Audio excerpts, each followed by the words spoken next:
Salut, ça fait un moment que je voulais faire cette vidéo. Dans cette vidéo là, je vais parler des micro-espions sur les postes DMR. Ça fait un moment que je voulais faire cette vidéo sur ce sujet, mais je n'arrivais plus à utiliser cette option. Donc c'est l'option Remote Monitor. Voilà, c'est celle-là qu'il faut cocher dans le logiciel de programmation. Si vous le cochez, vous pourrez déclencher les micros des gens et par contre eux pourront aussi déclencher votre micro. Si vous le désactivez, ça marchera plus. Vous pourrez plus activer le micro des gens et eux ne pourront plus. Voilà, je pouvais pas faire cette vidéo avant parce que ça marchait pas, j'étais sur un firmware trop vieux, j'étais sur les firmware modifiés de SAR Edition.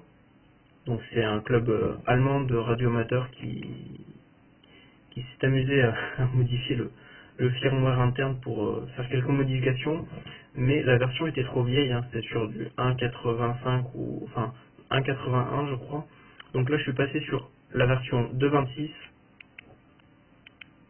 Je vais vous montrer version firmware 2.026 CP 1.30. Voilà, et là ça remarche. Par contre j'ai testé entre 2 TYT, donc le 380 et le 390, ça ne marche pas. Je vais vous montrer. Donc lui il a un ID de 1. Par contre je vais désactiver le Zastone. Il a le même ID.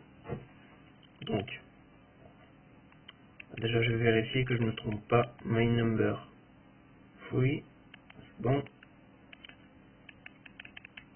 Donc contact. Contact manuel 1. C'est bon. On va d'abord le checker. Ok, c'est bon. Ça l'a checké. Remote monitor. Alors ça, vous allez remonter son du scan.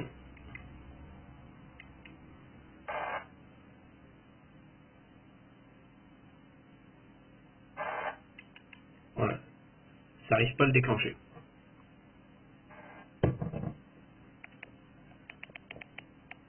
Maintenant, on va les éteindre.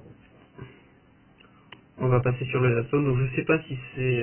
non, c'est pas au niveau des firmware. Hein, parce que c'est les mêmes versions. J'ai tout programmé à l'identique sur les deux.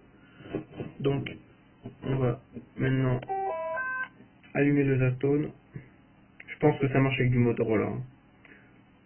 Donc le Zastone.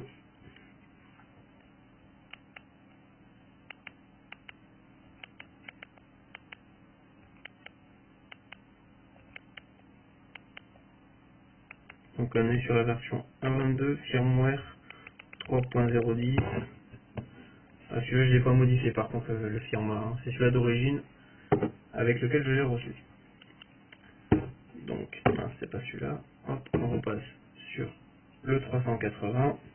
Celui-là il a un ID de 3, celui-là un ID de 1. Et vous allez voir que là ça marche. Contact, manuel dial, donc 1. On va le checker. Ça le check.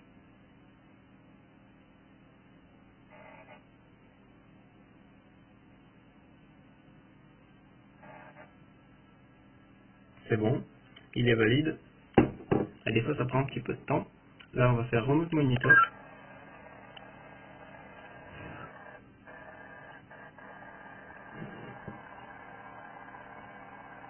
Et là normalement ça l'a mis en... Non, pas cette fois. On va recommencer. Des fois c'est... Voilà, c'est bon. Un petit peu de temps. 1, 2, 1, 2, 1, 2. Et vous voyez que sur celui-là, j'ai pas réussi à souffler dans le micro. Vous voyez que sur le Zastone, il n'y a aucune LED qui s'allume pour dire qu'il est passant en émission.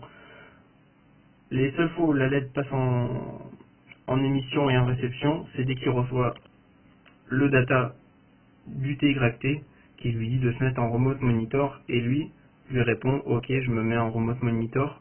C'est pour ça que ça s'allume en vert et rouge. Donc vous allez voir. Hop, ça fait vert rouge. Vert il a reçu un ordre, rouge il répond. Voilà. Là ça se met en remote monitor, il faut lui laisser un petit peu de temps.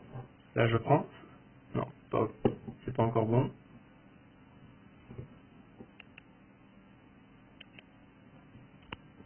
Là, des fois, ça a un petit peu de problème. Hein.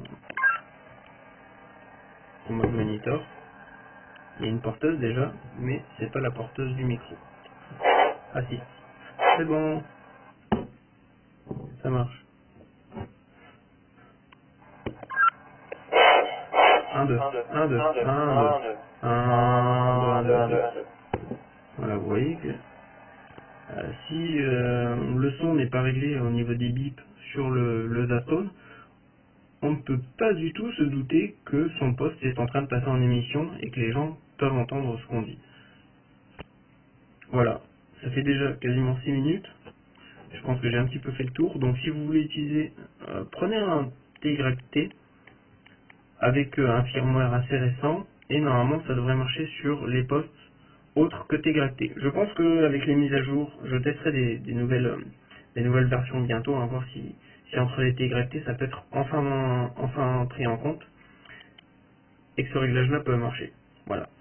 6 minutes, je pense que voilà, faut faire quand même gaffe. Hein. Donc tous les pros qui utilisent des DMR, il y en a pas mal hein, maintenant. C'est devenu assez standard. Désactivez cette option-là, franchement, vous n'en avez pas besoin du tout pour votre boulot. Et en plus de ça, tout ce qui est sécurité, PM et d'autres trucs assez confidentiels, bah, vous pouvez avoir le micro déclenché et on peut entendre ce que vous dites, quoi. Donc, désactivez cette option-là, elle sert absolument à rien pour les professionnels, enfin, elle sert à rien en général, mais elle est quand même programmée d'origine sur les postes et on ne peut pas s'apercevoir que son poste est en train de passer en transmission.